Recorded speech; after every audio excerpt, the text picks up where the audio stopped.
Welcome back to the Kick-Ass Show, your number one source for living empowered as an entrepreneur, side hustler, and bootstrapping badass.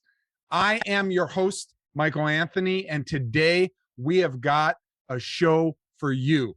It is my pleasure to introduce to you a serial entrepreneur and just a very good friend of mine, Edward Pritchett.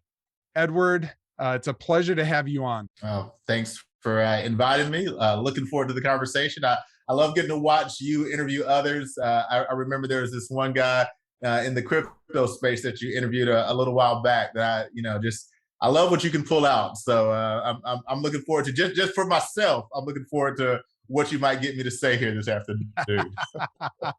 No pressure, right? No pressure. No pressure. So for those of you plugging in, look, today's episode is about the journey. It's about the journey of success. And Edward, you're very underspoken and humble about your endeavors, your pursuits, things of that nature. And yet you're like a stealth missile. It's just you go to work, you do it, it's not sexy, it's not flashy, and you deliver results. And you had posted on your Instagram a little while back about for Black History Month, and you got, correct me on this if this isn't accurate, but you got your start in entrepreneurship in the financial service and insurance world. And you had a post about this gentleman, John Merrick, who he started the first Black-owned insurance, like mutual company, correct? Is that accurate? Yeah, NC Mutual back in the late 1800s, which, I mean, given the time frame for a African American at that point in time to start a Black-owned insurance company, when that was definitely the realm of white America at that point in time, it was unheard of. And not in like, New York City. This is in Durham, North Carolina. So, some stuff had just happened in the last couple of years down there. He was born a slave and went through the emancipation process. Yeah.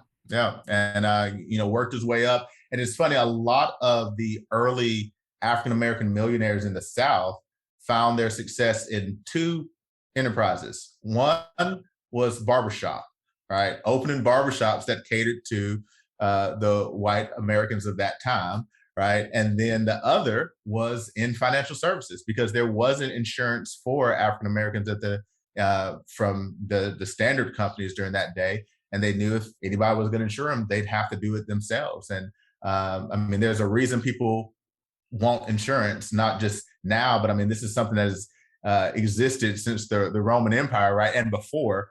Insurance has been around for forever. And it makes sense to people. And free slaves are like, hey, we just bought this farm, or we finally were able to get a farm, right? Like, we bought a mule, like, we want to insure the mule. Like, how can we do that? And then life insurance in general. And these gentlemen, in a time when, every chip was stacked against them, right? And that's what continues to inspire me about their story.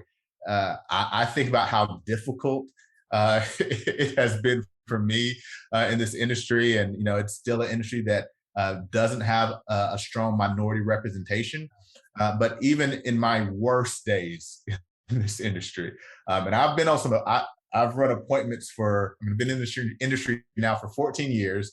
I was actively in the field probably for 9 of those. Now I'm in the field virtually, so I'm still in the field, but still meeting with clients from time to time. But I can remember driving to some clients' homes and seeing a good old Confederate flag waving in the breeze, and was like, oh, should I go in or not?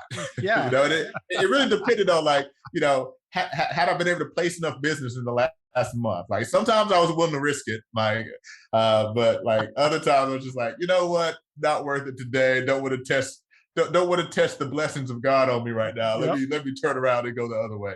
But like then, I mean, to start a company like that, late 1800s, to not only build it up to where it made men like John Merrick, Alonzo Herndon, millionaires at that point in time in history.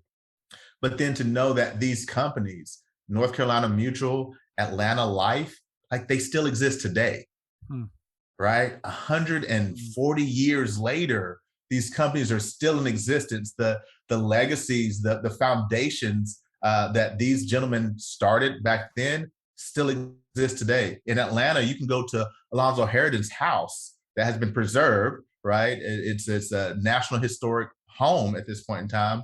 And his foundation continues to run that insurance company. And they continue to make an impact in African American communities 120, 30, 40 years later.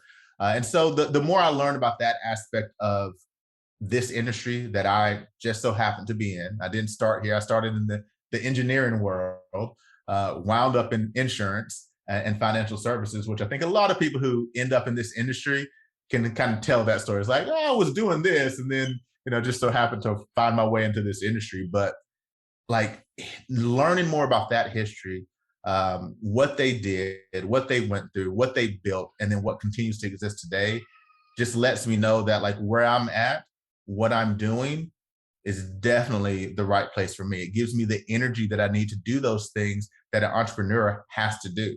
And you said serial entrepreneur. I'll take a little bit of offense with that. I wouldn't say serial. Like I start a business and it keeps going. Like I'm not starting a whole bunch of other ones up and down the road. Like I'm gonna start one and it's gonna go. And 140 years later, now I may start others, right? And but I'm not just. That's what I mean. I don't mean you're like clear. Every 6 months you have a new career. It's you start and develop and run successful businesses. And that's the game plan. That's the goal, and that's what these men from history, to your point, that's what these men from history for me have really inspired me to do. They were a shining example of that. I mean, long before I was even thought of, right? And it's amazing if they could do that.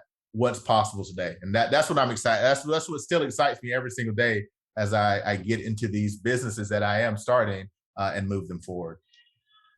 So, as far as for those who don't know you, if you would share a little bit from a business standpoint of kind of where you are on your journey today, so that we can, when we go to the past, when we look to the future, there's a basis point of, what companies do you have? What industries are you in today? To break down where things are today, like I've definitely been blessed.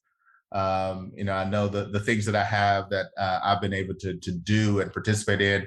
A lot of that has to do with timing. A lot of that has to do with the right people being in my life. And the preparation that I've received from my parents, the schools that have taught me. And I just definitely feel blessed to be able to even share this. So got into the insurance industry back in 2008. That has been my primary industry since then. I have an agency today that does around, well, let's say this. So in 2021, we sent up $46.3 million worth of premium to insurance carriers. So that's the amount of business that all of my agents nationwide, we're now in 47 states and 1 territory. But that's the amount of premium that we send up to insurance carriers through agents that are affiliated with my organization. So almost $1 million per state. It doesn't get divvied equally, but 47 states, around 47 million. That's, you got to throw in the territory, right? Yeah, and the territory. But that's what that organization has grown to. We have 700 or so active writers, active agents that are doing that amount of production. And we have a staff of 10 that work out of our offices in Asheville, North Carolina, that allow all that to happen not only with consistency, but to grow. From that, I've kind of leveraged the insurance side to go into the registered investment advisory side. So this is those securities licensed folks. They have the Series 66, Series 7. Because people, when they're getting life insurance, they're also thinking about planning for the future. Like, where's my retirement assets, stocks, bonds, mutual funds, all that good stuff.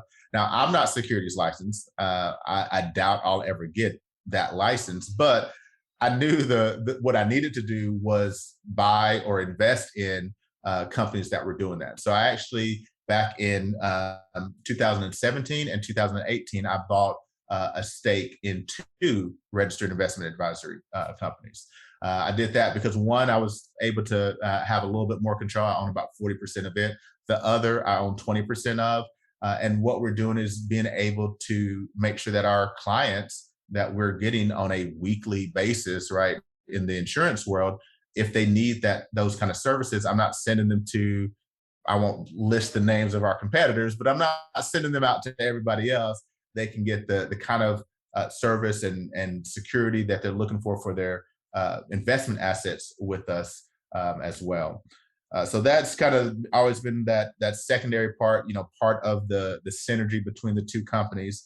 And then the third part that has happened here in the last couple of years as well has been our real estate arm. And this picked up back in 2018. I had a good friend of mine who was a general contractor, wanted to kind of go out on his own and start something for himself. And so we did our first fix and flip, right? So, buying a house low, fix it up, selling it high. Who knew what was going to happen with the real estate market here from 2018 until now? But since then, we've gone on to have both a property management and a construction company that do the fixes, the renovations. We do new builds. We do light remodels for folks, but at the same time, our core is on our properties, getting them fixed up and flipped, or we hold some in the rental space.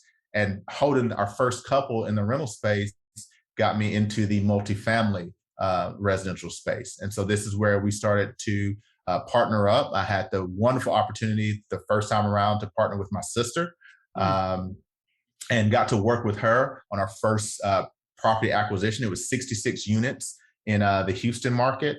We did that. That property is called Gulf Winds. We did that back in October of 2019. And, that was that first one where we had to form a syndication. So learning something new about business, reach out to a whole bunch of people and say, hey, you want to invest in our syndication? Come in as a limited partner. You have a great general partner team, and we put together a good general partner team. And that taught me a lot about that world. We raised a little over $3 million to purchase that property. And we're able to close on that, got the property running, operating, property managers in place, all that good stuff. And then the next property came on the map. It was a property that they were like, okay, this is a little bit bigger. It's 260 units or 241 units. I'm sorry, 241 units. I'm not sure if y'all have an appetite for it, but see what you think. We looked at it. My sister and I looked at the numbers like, man, if we could raise the funds for this, this will be really good. And we dove in. We're able to do that as well. And over the last, now going on 3 years, I guess, we've just found those properties that were slightly distressed that we could come in and apply our construction expertise to, get them fixed back up, get the things renovated, get things leased back up to where you have high occupancy. And we've been able to purchase in the last 3 years 971 units across 2 different states. The value of those properties right now sits just a little north of $110 million. And we're managing those while still we have others in the pipeline for continued acquisition. So our goal is here in the next 2 or 3 years will be probably around 5,000 units. The number of units we already has my sister being one of the largest African-American women owners of multifamily properties in the country, right? So like that just kind of shows you there's still a lot of room to grow. As we celebrate in Black History Month, there's still a lot of room to grow. That 900 gets her in the top 1 or 2 in the country as far as African American women that are GPs or general partners and owners of multifamily units to that scale. And by the time we get to 5,000 here in the next couple of years, she'll definitively be the number one Black female owner in the country. I still have a little bit of room to go to dethrone the number one African American male, but there are individuals. I bet you know the target, though. You know. I do know the target. I do know the target. I'm trying to stay a little bit under the radar, Mr. Anthony. But I mean, it's crazy to think, like, there are individuals in this country. There's a gentleman who lives out in Tahoe that he personally owns 25,000 apartment units across the country. And you know what his net worth is, and we'll kind of get to this here in a little bit, but guess where his net worth is sitting these days? Just north of that $1 billion mark, right? Okay. 25,000 units. And I just say that because it's like they're like north of $1 billion. North of $1 billion, yeah. Okay. 25,000 apartments. He's spread out, I think, over 9 different states. But like that exists and is accessible. We didn't think 3 years ago that we would be able to do what we did over the last 3 years in this multifamily space. But it's just about going in with a game plan, being diligent about it, and putting in the work. But having something that has synergies, and this is where I don't see myself as a serial entrepreneur.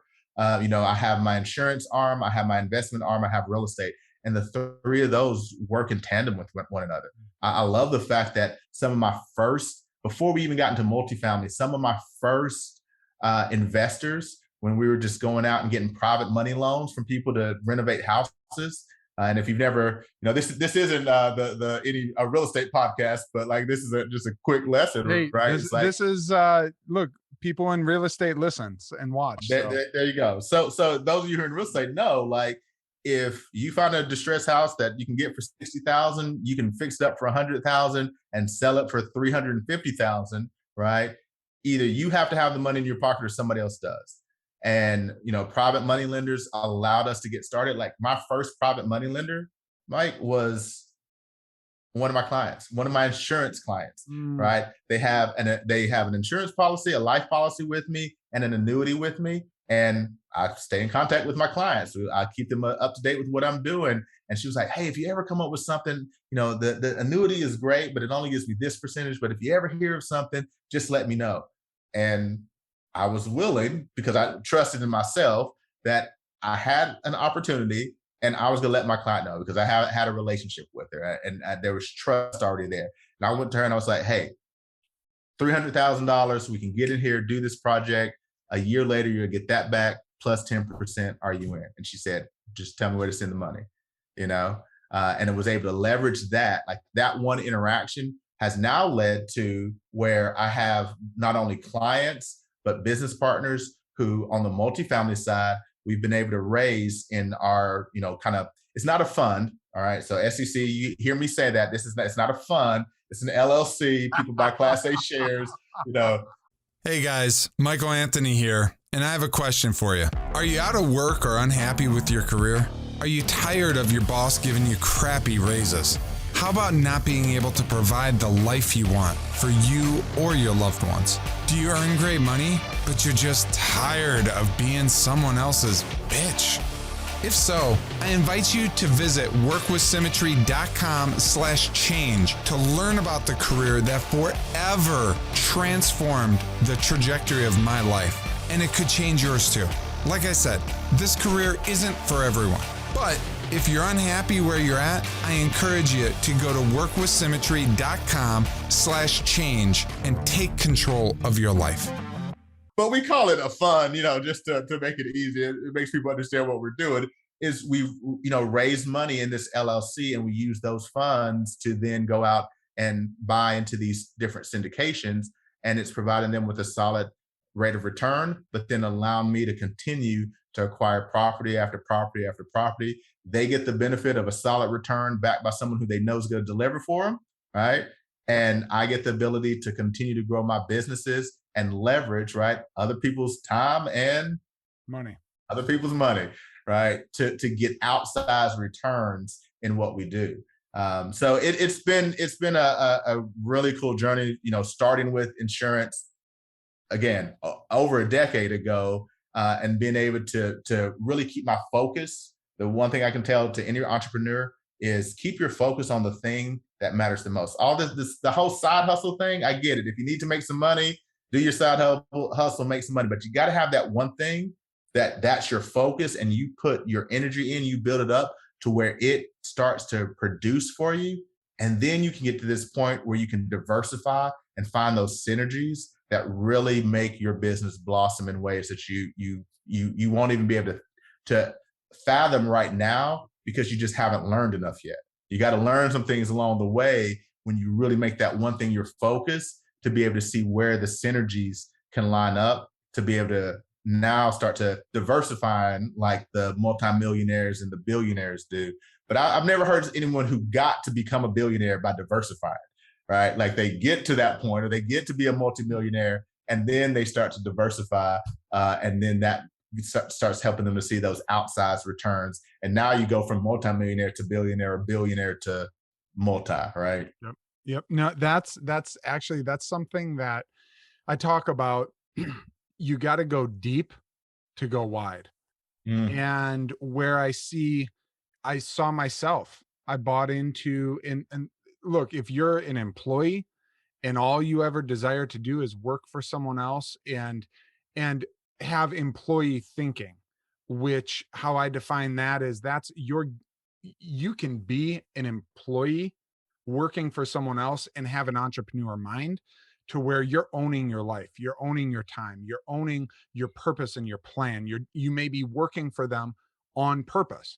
And so if you don't desire that, then yeah, you better freaking, spread out the little crumbs you have wide, because you're not taking ownership over your life. That's what I hear you saying is when I looked at people that financially were mentors to me, it didn't matter what they said.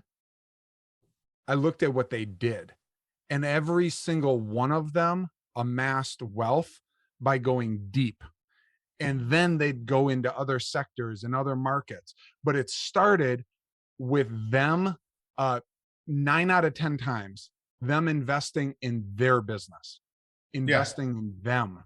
And staying in a sector and a segment long enough to where they became the experts in that sector. And so often I see, where as entrepreneurs, we'll get distracted. We'll get a level of success. We're salespeople, so we like to sell ourselves, and we sell ourselves on our brilliance and why it's time to diversify. And we, go off into something else before we secured the core. And, and the difference of profitability in a business, when you become on a scale of, 1 to 10, when you become a 7 versus a 9 on a level of expertise, the level of profitability is exponential. It's not just 1 or 2 more. It's 10 times more, the difference between a 7 and a 9 on that. Agreed. Go ahead. Just like to that point, I mean, I see people, especially in the insurance industry, who they get good, but then you start seeing them get distracted, even about products, right? Like this applies in our industry, where it's like there's a product that could be your core product, but then you also hear about all these other things. Like insurance is like, you can insure anything, right? Like famous people insured their legs from falling down the stairs, right? Lloyd's of London will insure your legs.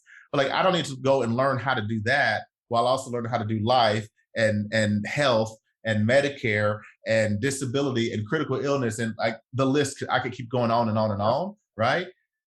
And if the agents that are doing that, like I love talking to agents that potentially want to come work with me. And they're like, yeah, my shop, we can sell you anything and everything. I'm like, so you're an expert at nothing. How many clients are staying with you, right?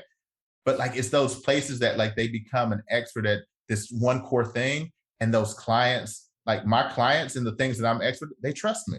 They trust me enough to write me checks for $300,000, right? Like no questions asked. Like I was like, wait, I need to send you some paperwork first. Oh no, just send me the paperwork later. No, we're not gonna do that. We're gonna send you the paperwork first, then you can send me the money. But it's because like you prove yourself to be that expert level person. Like they're the person that they can count on, because when it comes to your thing, you know it. And so when you do finally start to add those additional things, you do it in a way where the people who are going to be your investors, the people who are going to work with you, your staff, your agents, your whomever, they're like, if he's doing it, if she's doing it, they know it. They know it. I've seen the track record shows me that the last 2, 3, 5, 7 years, they've proven themselves time and time again at this.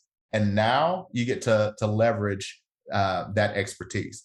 And so many people, like we still live in, right? One of my mentors talks about this. It's the we're in a microwave world, right? But like everything business wise, it's crock pot.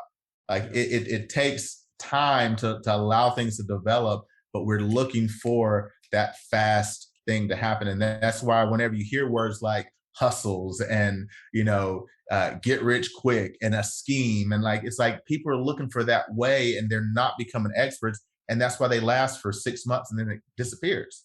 Yeah. And we wonder why this cycle keeps happening, not just over the last 5 years. Like this is can we say eternal cycle?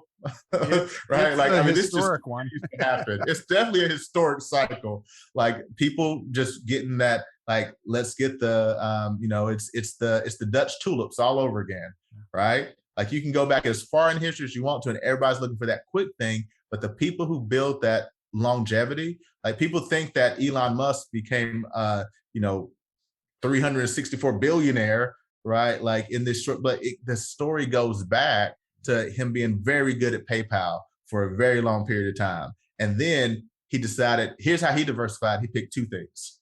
I'm gonna pick two things. I'm gonna pick this Tesla thing and he went all in on those two things. But that's it. Even with $30 million in his bank account, if you know the story, right?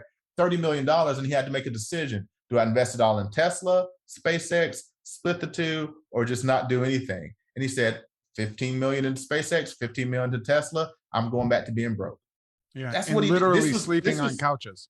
This was 2008, right? This wasn't that long ago. Yeah. But he had built an expertise in the way he worked at PayPal, and then stepped into this, and that expertise. People didn't question how this he wasn't a rocket scientist, right? He wasn't an astronaut.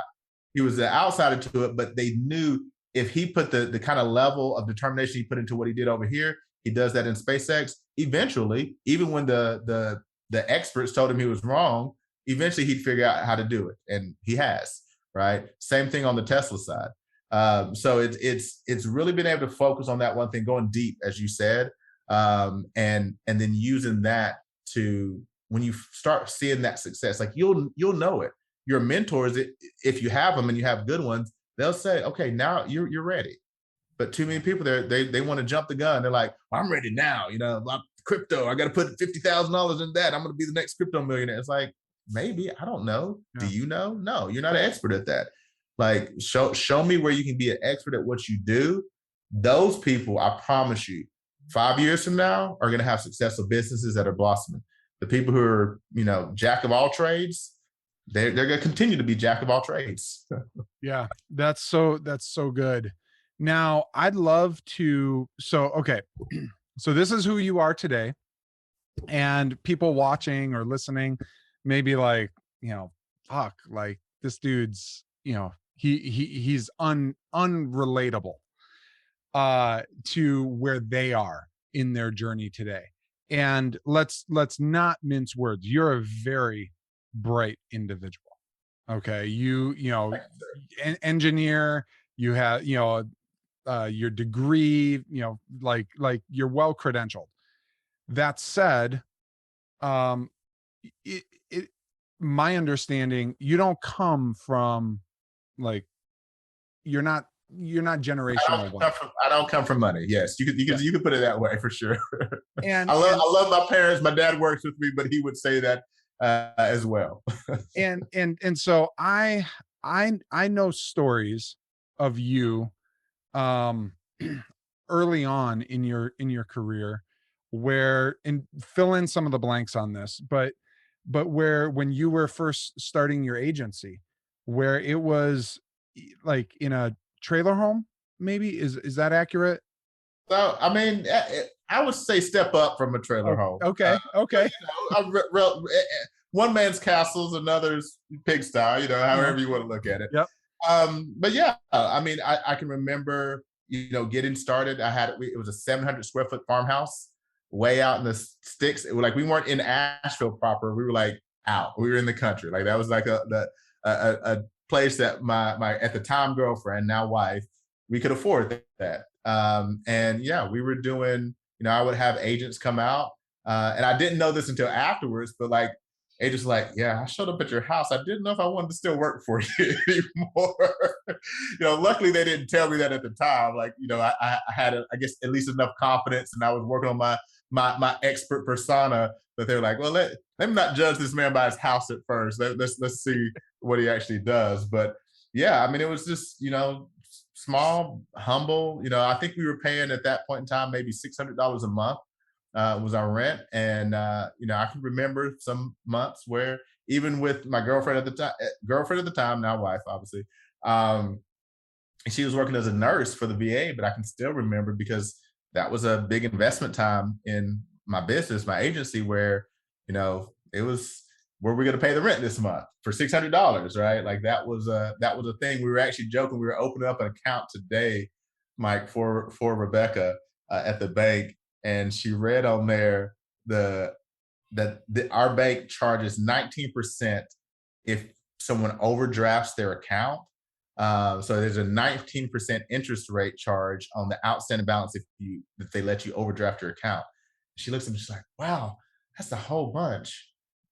And I was like, yeah, do you remember the last time that you overdrafted an account? She was like, I don't think I ever did that. But it was like we were like able to sit there and reminisce about, yeah, we haven't really had to worry about that kind of stuff in quite a while. But like that's where we started, where that could happen. Yeah. And so what would you, for somebody listening who maybe they're in that similar place where they have $1 billion dream in their heart, and they have dollar menu reality around them in the moment, what would you say to them from a place of encouragement or a piece of advice?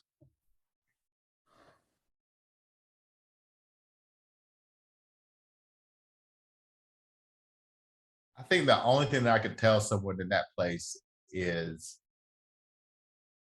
others have done it. I mean, that's why I look back at history. Every great success story, not every success story, but every great success story started in a humble place, right? The greatest success story of all, right? A manger, right? Like it's a humble place. It doesn't have to define you. It's your choice of whether or not the humble place where you're starting defines you or not. And for those who maybe you have a little bit of a leg up, right? Like you have a little bit of back, and you have you've earned a little bit. Like here's the thing, like it still can be a humble place compared to where you can ultimately go if you have that mindset. I think having that mindset where, okay, yes, I'm in this place, but this place doesn't define me. Whatever that is what allows people to determine that next reality for themselves, to change that belief, because our reality could define our belief, or we could define our reality, right? We could define our belief, and then that defines our reality. So it's, dig into that for a second. We can define our belief that defines our reality. Yeah. So, I mean, I know Tony Robbins talks about it a lot, but he talks about that reticulating activating system, right? And it's this idea where, if there's something like you just bought, and this happened to me, I didn't think the BMW X7 was a common vehicle, right? But I bought one and had never seen it before. Like I went in 2018. The car was brand new. First time ever released in 2019, right? I put my order in 2018, picked it up in first part of 2019. I was like, yep, I'm the only one on the road, right? Like only one out here. Yes, right? I just didn't know it existed. It wasn't something that was in my belief system. It wasn't in my mental reality. And next thing you know, I'm seeing this same vehicle all over the place, right? This rare vehicle. And there's this thing where our belief, like what we think about, what we know is true, what we possess, what we hold, like all those things are tied to your belief.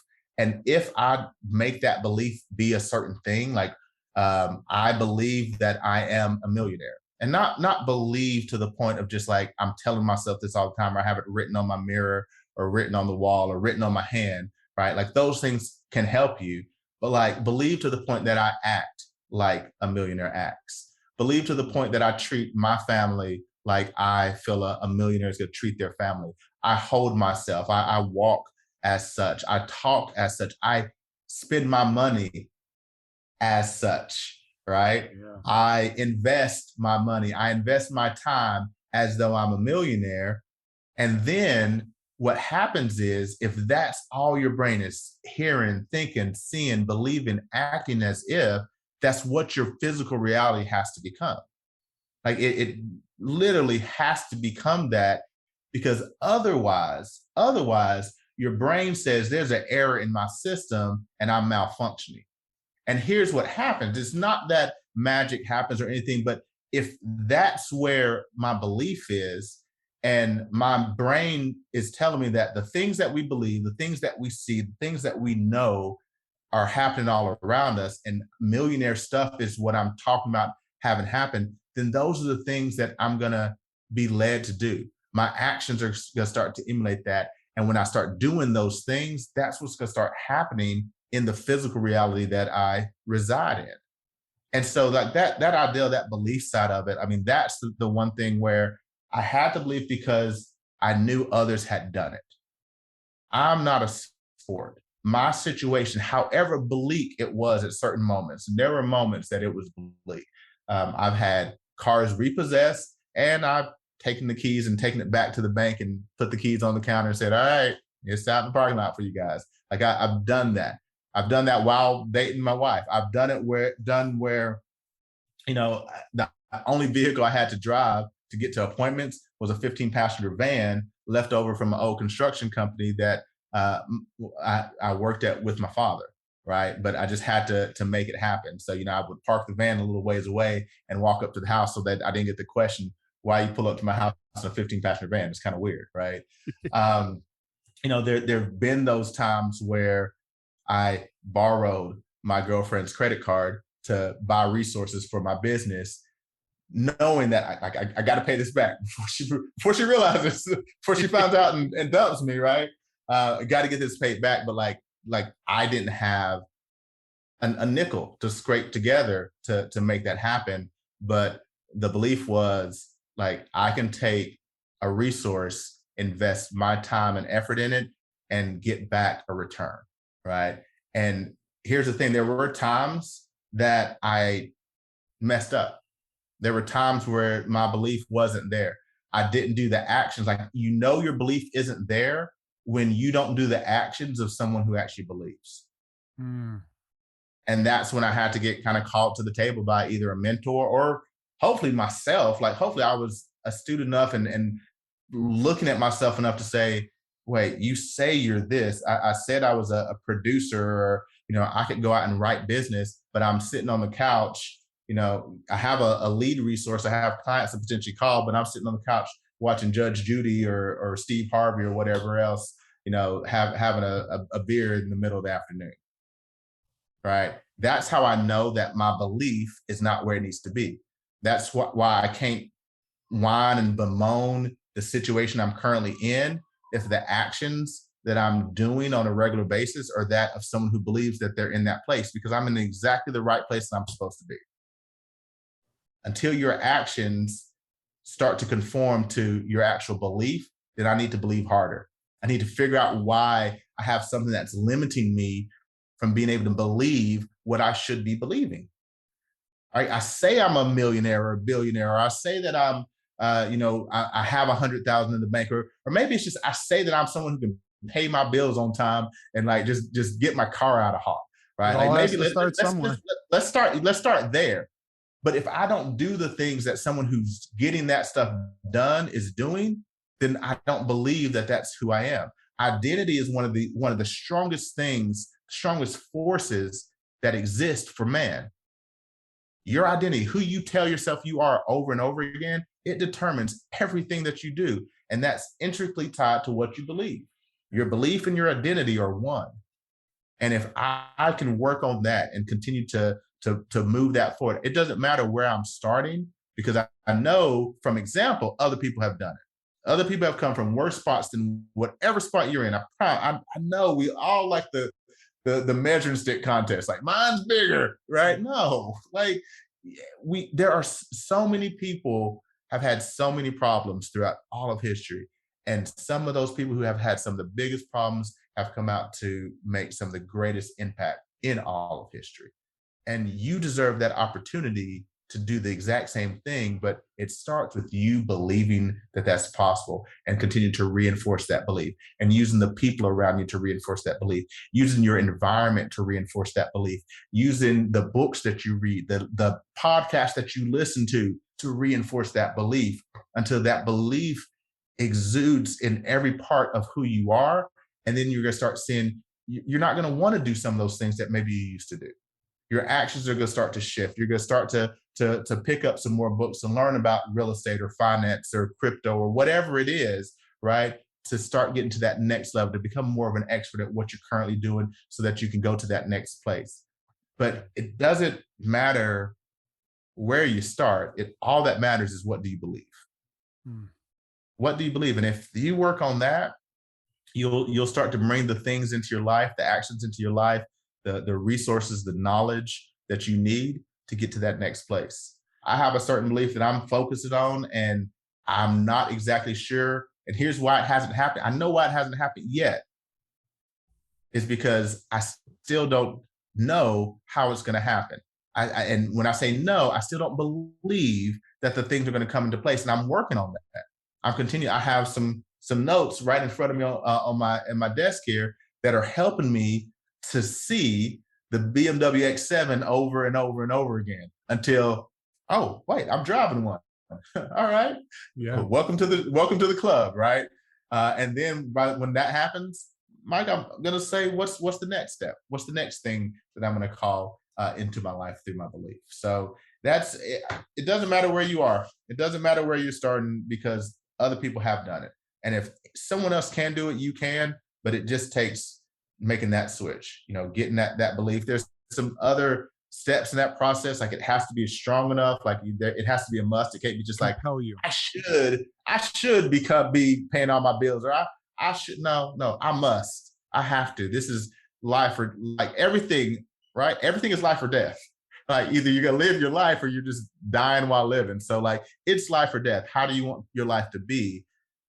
That it has to be that strong of a must for you. And then the belief has to come into place. And that's where you start calling in the systems and the tools that are going to help you get there. But that's what I would encourage someone, is just that it's so possible. It's so possible for you. It does not have, like, it may take some time, but whatever you're going through is certainly not forever. You haven't been in this place forever. Like, none of you. No one has been in whatever low point you're in. You haven't been there forever, which means there is something outside of that. So start with that belief. Just believe that there's something outside of this, so that you can kind of call yourself to that, and then work on, okay, so what's next? What's next? What's next? So good. That's so good. So kind of belaying off of that, what would you, and I'm one of those, yeah, it's Black History Month. I'm not a fan of any month.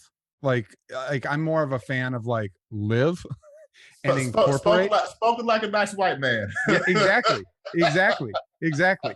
Now that said, what I like to incorporate that in my thinking, and I would love society to incorporate it every day, every day.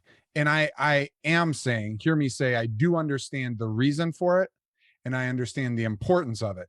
It's one of those where, to me, it's it society, for society to reach its full potential, we need to embrace more than a month of for women, more than a month for any nationality, more than a month for any. It needs to be in encompassed.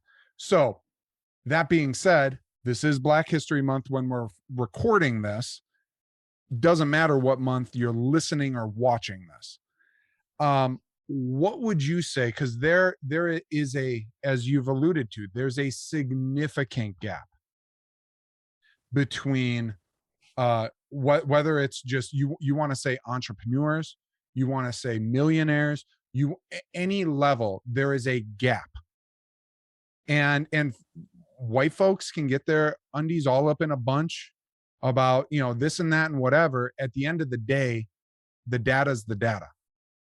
And so what would you say to aspiring or early Black entrepreneurs, or Black females out there, from a business standpoint? Because let me also say this: have you experienced challenges? We can call it fancy things like challenges. We can call it what it is sometimes, where it's racism.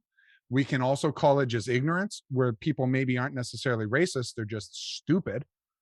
You know what I mean? Like the whole gamut. Have you encountered any of that on your journey? Well, the short answer is yes. I mean, it's to your point. I like to hope that a lot of it has to do with ignorance, right? We're all a collection of the things that we've been taught over time. And if my parents didn't teach me how to love, right? Like I find it hard to love others, right?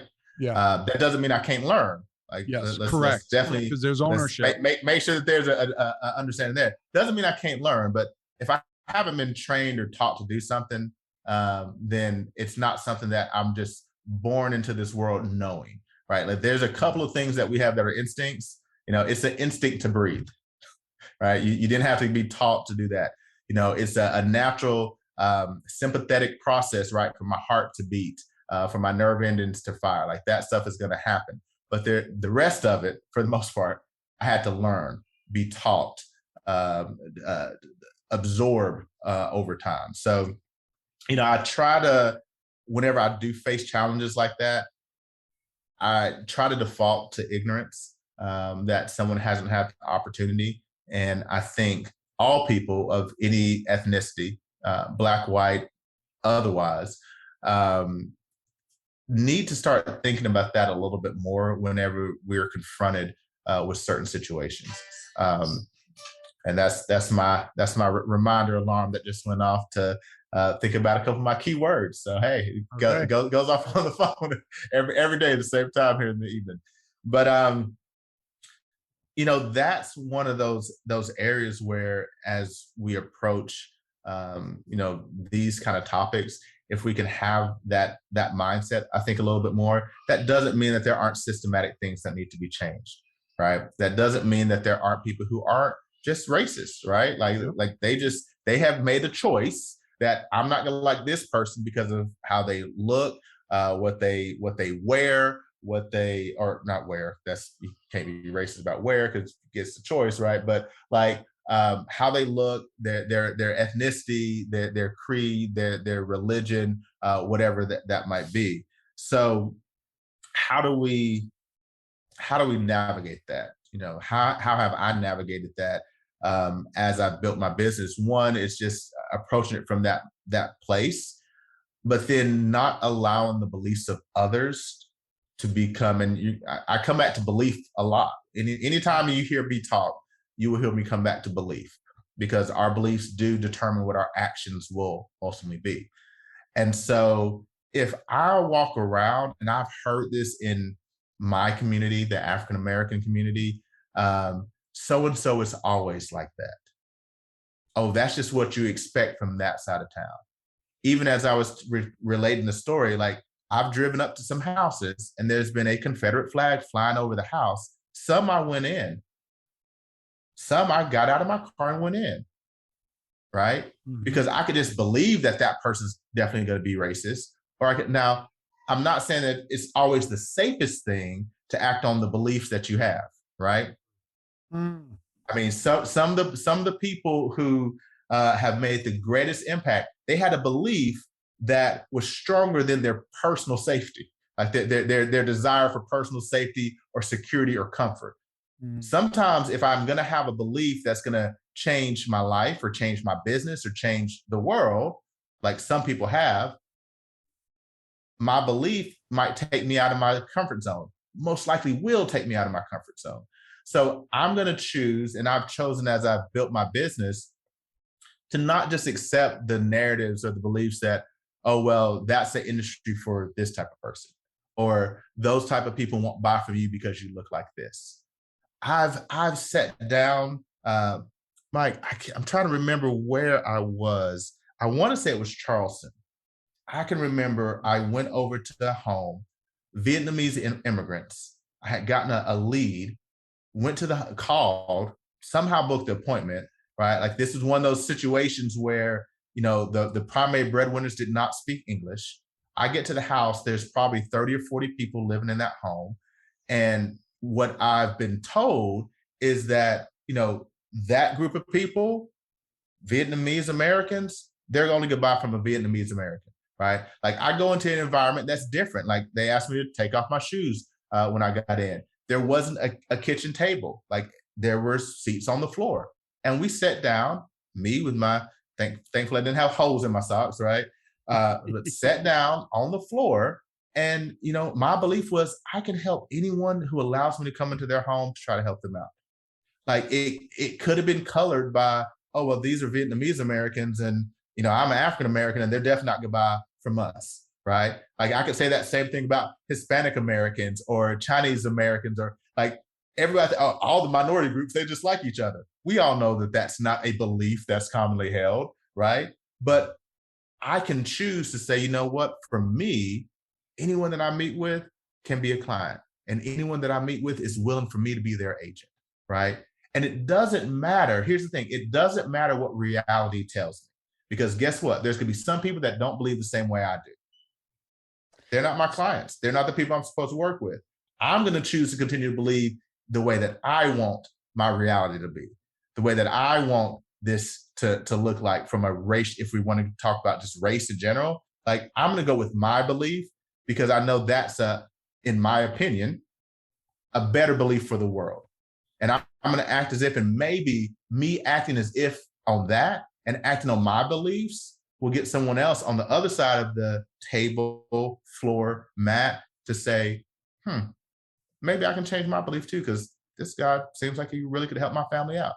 And I wrote a policy with that client then, and probably about 12 other members of their family over the next 2 or 3 years, right? And they've been life clients of mine for 7, 8 years, but just like not what you would consider the norm. What some would say, oh, don't even worry. I'm sure you've heard it. Like, in whatever industry that you're in, like, oh, don't bother with that group of people, right? Don't even worry about them. They only do this, that, or the other. That's somebody else's belief. So I'm definitely not going to let things around race, creed, religion, sex affect how I'm going to choose to believe in my interactions in building my business. And now other people are still going to try to hit my belief with their belief, right? But I get to determine the strength of my belief. I get to make mine stronger by going out and proving it by my actions every single day. And that's what I feel has allowed me to do some of the things that I've done in this industry, because I know there are a lot of folks, especially speaking from an African-American male standpoint, there's a lot of African-American males that I've talked to in this industry It's like, oh, well, the reason that I'm not more successful is because they don't trust a Black man. They don't like, I've heard it like verbatim, like those words said. I'm like, as long as you keep believing that, guess what? That's exactly what you're going to see in your reality. That's exactly what you're going to see every single day when you pick up the phone. Oh, well, they know I'm Black whenever I'm on the phone. And right, if you believe that that leads to a negative outcome for booking that appointment, then guess what? It will be a negative outcome every time you try to book an appointment. And nothing's going to change until you change that belief. Now, there will be some people, and this is something that I think white America either goes extreme with or wants to get upset, that I guess two extremes with it, to where either it doesn't exist or just white shame or white guilt, like these two extremes of racism doesn't exist today, or white people are evil because we let racism continue to exist. And what I'm hearing you say is like in that middle of, okay, you're believing the best, and you're loving what is, but also are you saying you're accepting like how do you deal with maybe you were in a home and like for my growing up, I grew up in a pretty much all Black community. I was the one white kid, and so I got to see white America behave in a racist manner toward, not all, from time to time. And what in those moments when there is injustice that occurs to you for something that has nothing to do with anything you can control, the color of your skin, how do you handle that? How do you using Tony word, transmute that from pain and anger and frustration and victimhood? Not saying unjustifiable, just how do you take it from these things that don't benefit you into creating a life that you have? I think, and that's a very good question. And I think, I don't know, I feel like I have a pretty good answer. It's what has definitely worked for me. I'm sure it can be refined, right? And look, we're having a conversation, and this isn't, the scientific method of, you being an engineer, you like things very, this is, I like it precise. Yeah. This is you going, this is what my gut says. Yeah. And for me, I've had those situations where, I can remember when I was working as an engineer, making very good money. Bought myself a black BMW M3, soft top convertible, right? Driving around city of Asheville. And while having that car, I can remember being pulled over at least 7 times. Like there's 7 specific times that I remember. I know it happened more. I can very astutely remember one time I was less than 2 or 3 miles from my home and had to pull over on the side of a busy street, Patton Avenue, right through downtown Asheville, probably less than a mile from where my office is there in Asheville, and being told to exit the car, lay down on the ground, hands behind my back, while being told that they could rip apart my car and search it for whatever they wanted to because I matched some description of XYZ, right? And feeling the powerlessness in those moments. I can remember times, even as far back as middle school, where I went to an all-white middle school. When I graduated from my my high school, there hadn't been another African-American male that looked like me to walk across that stage and take a diploma. There's others that had come, right, and decided, no, we're not going to stick around for all this. But being faced with individuals who, let me know that, they were card-carrying members of the Ku Klux Klan. and that they had their eyes on me and this, that, and the other. And it was one of those. Any one of those situations, you could look inward, and there were definitely times I did. There were times that I looked at, said, "What's wrong with me?" And why are they doing this to me? That victimhood, or just getting angry, and trying to push back or lash out in some way. But what I've done, and those are some of the, I say the extreme examples, because the small day-to-day times that it happens can hurt just as much, right? Especially from those that you consider friends, and they like you, you like them, but they just say that thing that just comes across wrong. It just didn't come out just right. Like, they didn't mean it like that, right? And they didn't even get it, but you heard it some sort of way, right? Yeah. And it's where you have to go back again to, what am I going to believe in this moment? Am I going to choose this moment to be the moment that defines who I am? Or do I see myself as something else? Do I see myself as someone who can change this paradigm? Someone who can give life and voice to someone who maybe they just, I think back to this poor child in middle school who told me what he did during in a middle school cafeteria. And I didn't know it at the time. Like, I didn't process all this then. Don't think I'm like this was my parents helping me understand.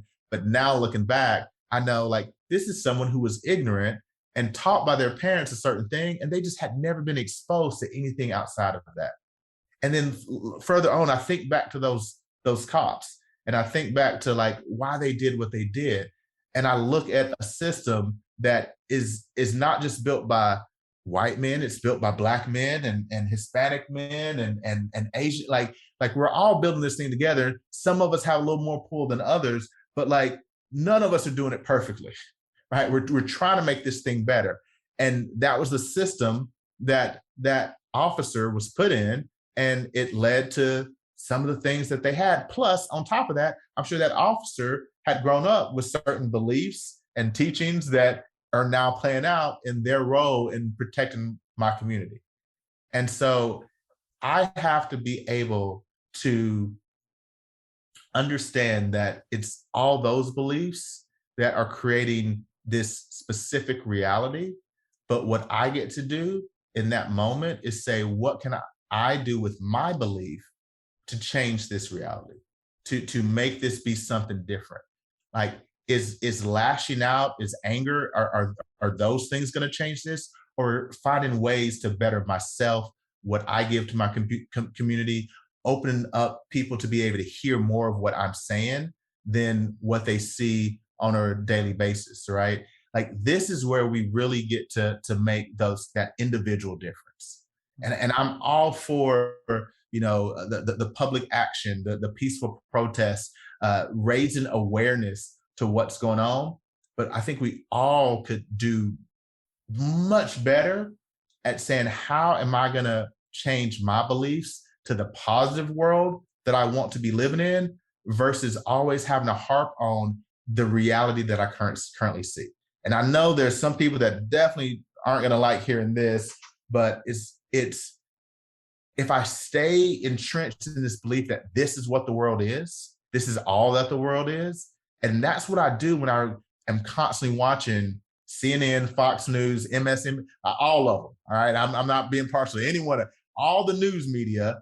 If I'm watching that, then I just continually reinforce that this is what the world is, versus me getting to choose in the sphere that I can control to say, this is what I believe that the world is going to be. This is what I'm teaching my children. And we're going to try to make that bubble bigger and bigger, make that ripple effect bigger and bigger through the actions that we do on a daily basis, through how I grow myself and my business, my children, and what they're going to be able to carry on. Like, this wasn't started in a generation. And here, this is truth here. This wasn't started in a generation, and it ain't going to be wiped out in a generation. I'm sorry, we're human beings. Until everyone believes differently, then the reality is going to still have that little bit of mud in it, that speck of dirt. Like, that's still going to be in the reality as long as that. So it's not until all the belief can change. And I'm not changing everybody's belief with the snap of my finger. But over time, by me living my best, most right life with the best beliefs that I can put in there and influence others to change their beliefs for the positive, then this thing continually gets better. We have those moments where we do have to call to action, and we do have to stand up and say, no more of this, no more of that, so that hopefully we get more people to say, you know what, they're right, let me change my belief. But along the way, it's your daily actions too. It's not just going out and marching and protesting and how you, it's those things, but like, what are you doing every single day with your belief? Where's your mind stand when it comes to those particular things? That's going to affect the reality that you're creating for yourself and those that you care about and love, right? And then they get to do the same thing. So that's, I mean, I've tried to do that. I continually try. It's not a simple task. It's something that I continually have to work on. There are times when, guess what? Old limiting beliefs creep back in, and I have to be able to figure out, how can I undermine that? How can I say, you know what? That was a belief, but that's not reality. That doesn't have to be true. Here's 18 examples of it not being true. Because for everything that you're saying that you believe, you can find an example to support it or knock it out. And what I hope that we're all trying to do is like elevate where our belief level is going. Like, can we believe more for the positive and start to support that and start to cut out some of this negative stuff that just it's going to keep cropping up, because there's going to be people out there that believe it, but I don't have to play into that. I don't have to accept any of that. I can move forward with the positive beliefs that I have for how this world and how life can look, right?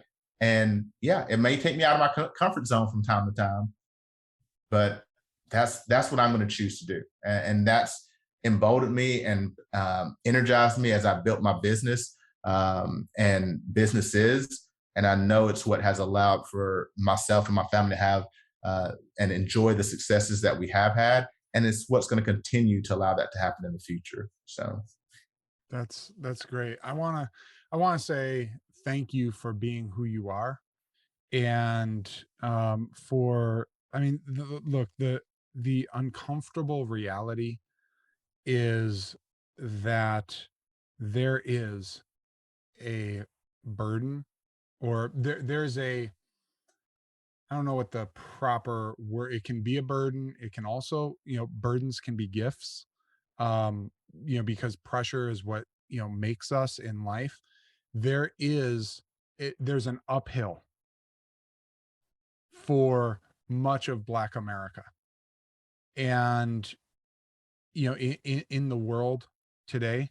And it may be like you were saying, it's your worst day is better than, John Merrick's, days. In a lot of ways, that still doesn't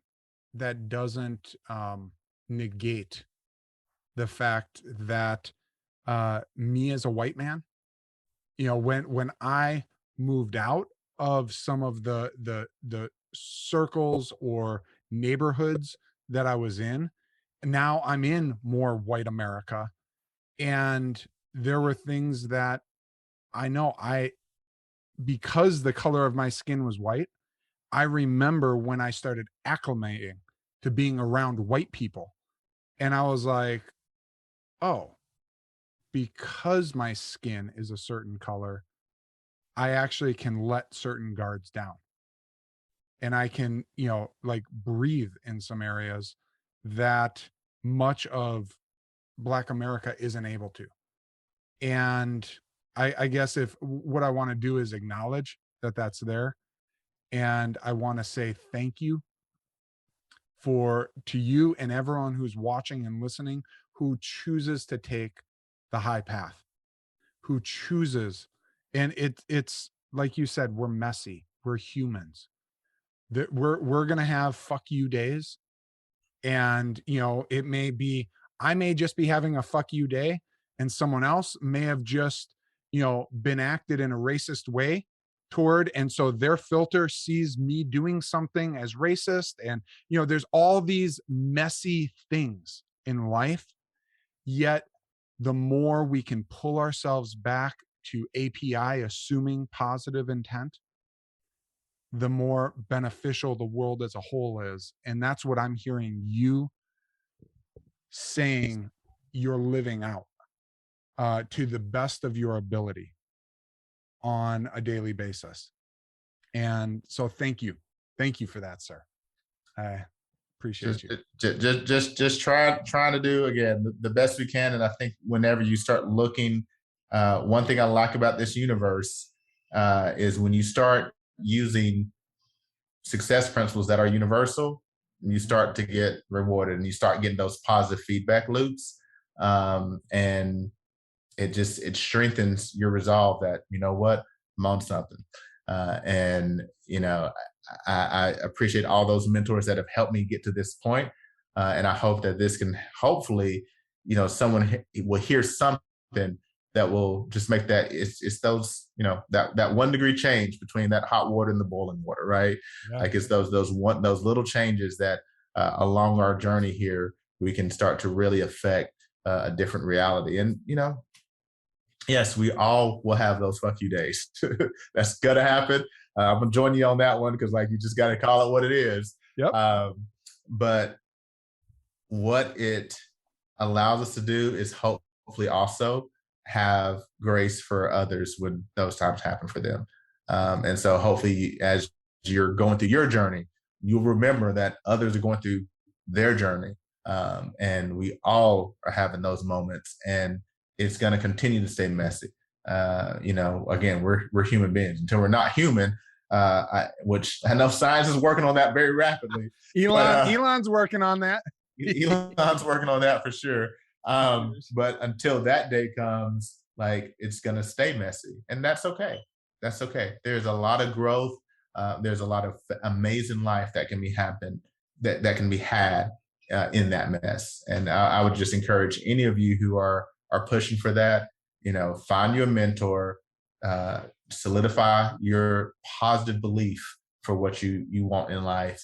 Get rid of those things, anything that you're believing that, like, man, that stopped me from doing something good. How can you get rid of those beliefs that are holding you back, limiting, stopping you, and replace those with things that empower you and take you to that next place that you want to be? Because that's what's going to be the thing that defines the reality that you're creating. But just, I appreciate you too, Michael Anthony. I always want to like call you Mike, and then I go to Michael Anthony, and then, you know, as long as I'm not called late for dinner. So I got one quick closing question for you. Yes, sir. So success, but I think before we started recording, we were talking about as far as, or at least this has been something that's been in my mind, that the delineator between those who are successful and super successful is the ability to say no. It's not about what you add. It's about having very firm boundaries on keeping things out. And you described that in your journey of going deep to go wide. And so what would you say for somebody listening right now on their journey? What is one tip to saying no? How do you filter things, or how do you structure, you know, your schedule or your life to be able to say no to a lot so you can say yes to what matters most? Oh man, I'm still working on this one. I'll be very frank and honest there.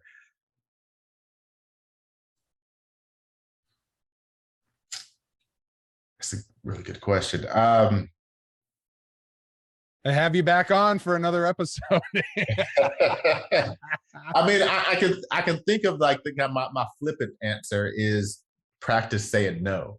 I mean, I honestly had this conversation with one of my business coaches, and, you know, he was just like, okay, just get in the habit, like, practice it, like, say no, just let's say no to each other for a little bit. No, like, because it feels like, if you're someone, I know, like myself, like, I want to make everybody happy. I want to get it all done. Like, I can do anything and everything.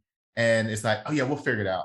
Well, no is an extremely important thing in your vocabulary, because otherwise what it's going to do is that's how you end up with 17 side hustles, right? Because you said yes to every single person that came to you. I recently had this happen today, or it's happened over the last couple of days. A business partner, someone who I'm working on a development deal with. He came and, he does some single family homes. And he was like, hey, I have this home, quick 3-month deal. I just need like $400,000. Like, can you get it to me? I was like, and I had to think about it. Here's the thing. I thought about it and I was like, let me get back to you. Right. So that's become one of my new like delay tactics. Like otherwise, if I just stay on the phone with somebody or someone wants to do something, I'll just say yes eventually. Like they'll wear me down. Right. But let me get back to you. And then I go back, I look at my numbers. What am I doing? I have a this is my clarity formula. Okay. My clarity formula is intended. And if you need to learn more about it, Brendan Bouchard, highly recommend, great author, lecturer, speaker, coach. Neighbor of yours. Neighbor of ours. But if you kind of have a very clear idea of here's what you need to be doing, here's what you want to be doing to get to a specific goal or a specific must that you have, the stuff that you do on a day-to-day basis has to fit in that framework. You drew a box earlier, right? Yep. Like in my clarity form, like I have a box around here's where we're going.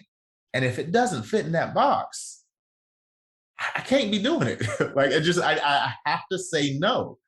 But most people don't have a clear idea of where they're going. They don't have a clear goal. They don't have a clear framework for how they're getting there. And so when anything comes up, now stuff starts to sneak in. So I delay by saying, interesting idea, let me get back to you. I go to my framework, does it fit within the box? And even though, here's the thing, like this is a real estate deal, right? It has a good return. And I trust the guy. I think he'll get it done. I'm confident that whoever does this investment will get the kind of return that he's talking about, which is a strong return. But if I do this on the path that I have for the next 3 months, that's going to tie up $400 of capital that I could put into something else. That's going to return almost double what I could put it in, right? But I'm going to make, in the moment, I'm going to say yes, because I'll figure that out, right? Like we always will figure the future out, and then the future comes upon us and we're like, oh, crap. So delay, if you can't just say no. Like, here's the thing. If you're really good, this is where I'm working to get to.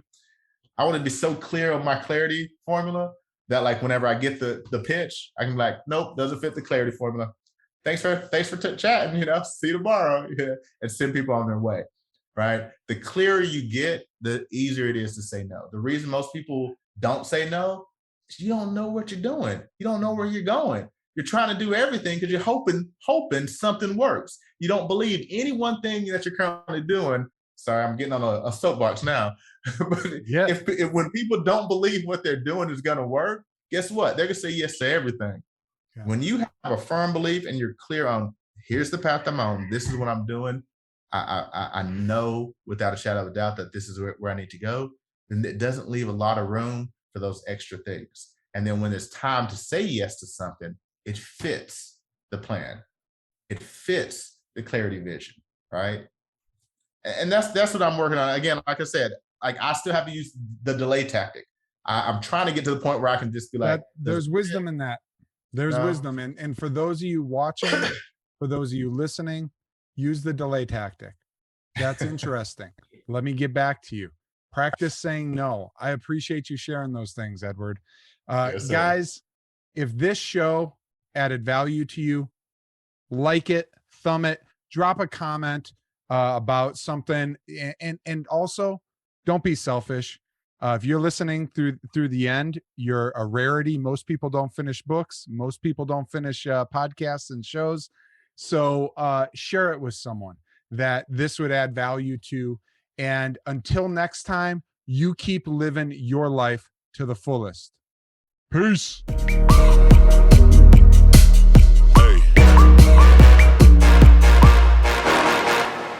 P.S. Don't be a dumbass. Remember, this is a conversation and not meant to be personal or legal advice.